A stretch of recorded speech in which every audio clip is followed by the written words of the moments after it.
안녕하세요. 저는 다른 부부들처럼 평범하게 살아가고 있는 가정주부입니다. 얼마 전 겪었던 일에 대해서 사연을 적고 싶어서 이렇게 글을 적어요.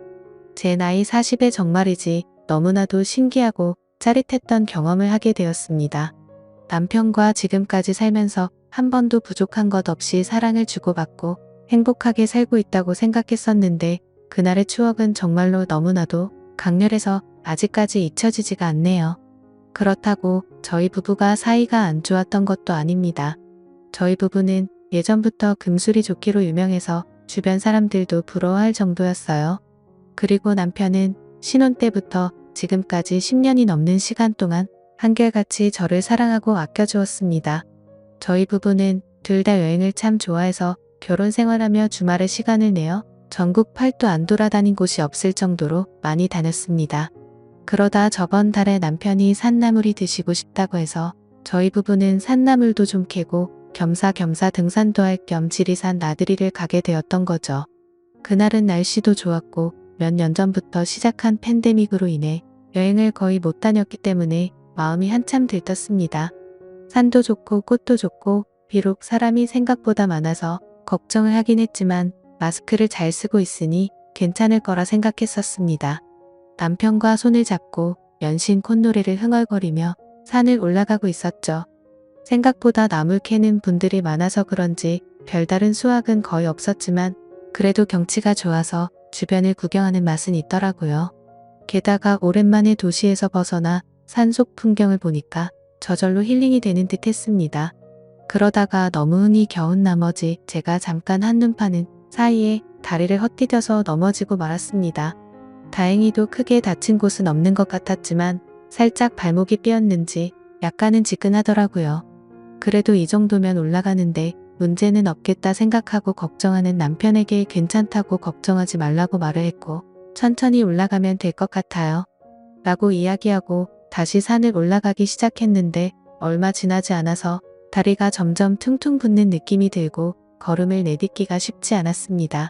제가 점점 남편을 따라가지 못하고 뒤처지면서 걷기가 힘들어 보이자 남편은 그런 제가 걱정되었는지 그냥 여기서 다시 돌아서 내려가자고 했고 남편의 부축을 받아 힘겹게 한 발 한 발 조심해서 산을 내려오고 있었어요.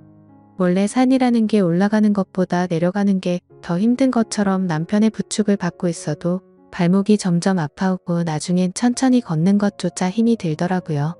몇 걸음 걷다가 쉬고 또 얼마 걷다 말고 앉아서 쉬니까 이러다가는 해지기 전에 내려갈 수 있을까 점점 초조해지고 걱정이 되기 시작했습니다.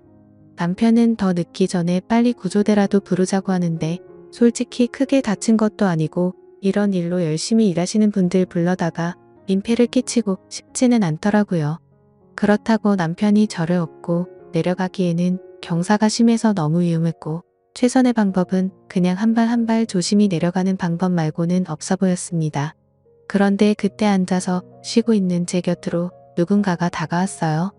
개량 한복을 입고 고무신을 신고 있는 사람이었는데 순간 제정신이 아닌 사람인 것 같아서 무서웠습니다. 머리는 백발이 풍성이 나 있었고 수염은 언제 자른 건지 덥수룩하게 보이더라고요.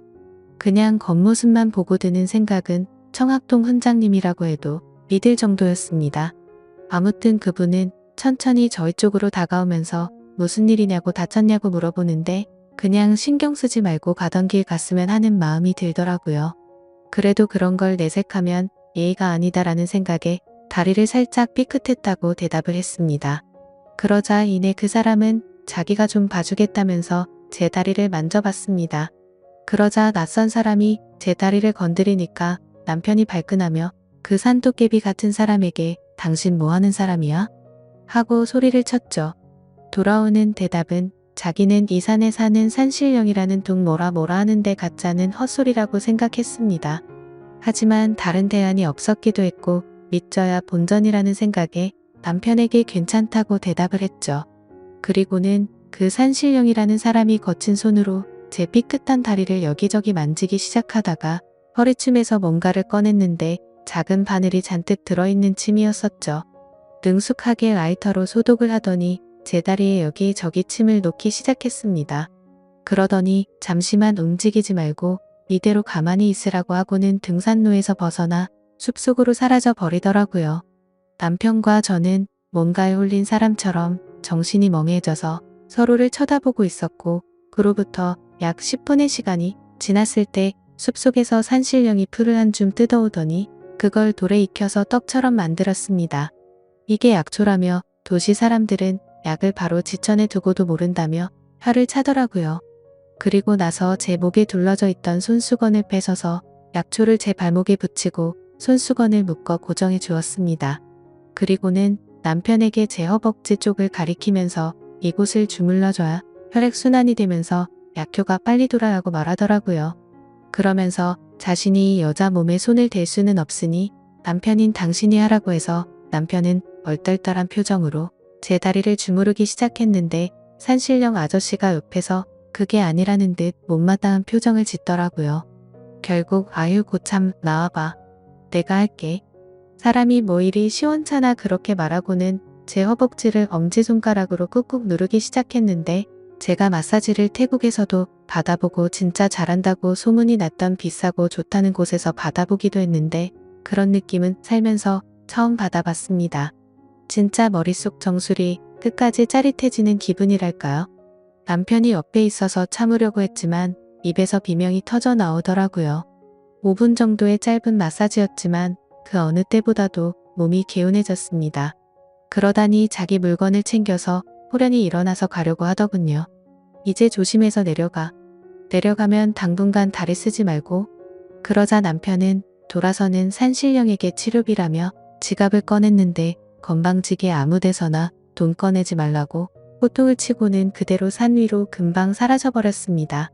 제 다리는 정말 거짓말처럼 통증이 줄어들었고 이 정도면 제 스스로 걸어서 산 위까지 내려갈 수 있을 것 같았습니다. 남편과 집에 돌아와서도 다리 잘 풀어주고 쉬었고요. 다음날 보니 크게 부어오르지도 않고 금방 괜찮아지더군요. 병원에서도 초기에 대응을 잘해서 가만히 놔두면 금방 낫겠다고 크게 신경 쓰지 않아도 된다고 했습니다. 아무튼 생애 처음으로 겪어본 그 짜릿한 마사지가 계속해서 제 머릿속을 맴돌았습니다.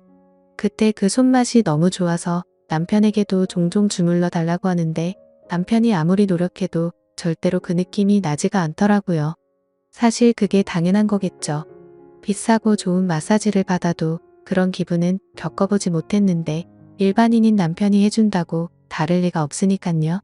정말 이제 와서 생각하면 진짜 그 사람이 산신령인가 싶기도 하고 아무튼 신기한 경험이었습니다. 남편은 그때 워낙 곤욕을 치러서 그런지 올해는 더 이상 등산을 하러 가지 않겠다고 하는데 저는 또 다시 한번 그 산신령을 만나보고 싶어요. 그런 느낌은 대체 어딜 가야 느낄 수 있는지 너무 궁금하고 밤에 잠이 안 올 정도로 생각이 납니다. 이런 생각을 하는 제가 이상한 걸까요? 남편과의 사이는 전혀 문제가 없는데 그때 그 좋았던 기분이 머릿속에서 떠나지를 않습니다. 그래서 주말에 시간을 내서 혼자서 찾아가 보려고 하는데 뭔가 남편에게 말하지 않고 가기에는 미안한 마음이 들기도 하네요. 그렇다고 솔직하게 그때의 일이 생각나서 다시 찾아간다고 말하는 것도 이상한 것 같습니다. 여러분들이라면 어떻게 하실 것 같나요? 저도 이런 질문을 하는 제가 이상한 거 잘 알지만 이런 경험해보지 못한 분들은 저를 절대 이해 못하실 것 같네요. 솔직히 그 정도로 잊지 못할 경험이었다고만 말하겠습니다. 아무튼 어떻게 하면 좋을지 좋은 말씀 부탁드립니다. 제 이야기는 여기까지입니다. 구독과 좋아요, 알람 설정 부탁드려요. 감사합니다.